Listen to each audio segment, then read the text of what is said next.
স্বপ্নে দীক্ষা লাভের প্রকারভেদ। একজন প্রশ্ন করলেন, বাবা, স্বপ্নে দীক্ষা পাওয়ার ব্যাপারটা কি? শ্রী শ্রী বাবামুনি বললেন, স্বপ্নে দীক্ষা পাওয়ার ব্যাপারটা বিভিন্ন রকম। আগে স্বপ্ন বিষয়টা বুঝে নাও। নিদ্রার সময় বাহ্য জ্ঞান ও মানসিক জ্ঞান গভীর অন্ধকারে আচ্ছন্ন থাকে, শুধু অস্পষ্ট একটা অনুভূতি টিকে থাকে। কিন্তু স্বপ্নের সময় মানসিক ভাবগুলো প্রকাশ পায়, যদিও বাহ্য জ্ঞান তখনও রুদ্ধ থাকে। এই মানসিক ভাব তোমার নিজের মনেরও হতে পারে, আবার কোনো শক্তিশালী মানসিক প্রেরণারও হতে পারে।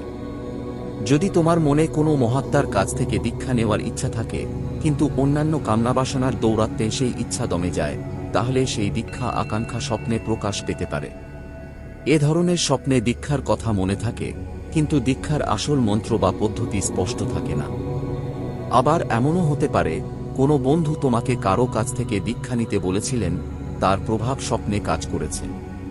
এসব ক্ষেত্রে মন্ত্র বা সাধনা পদ্ধতির কিছুই মনে থাকে না।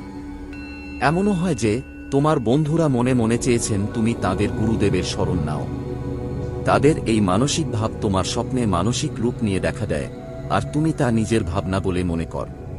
এসব ক্ষেত্রে স্বপ্নে দীক্ষা পেলে পুনরায় লৌকিক দীক্ষা গ্রহণ করা একান্ত প্রয়োজন।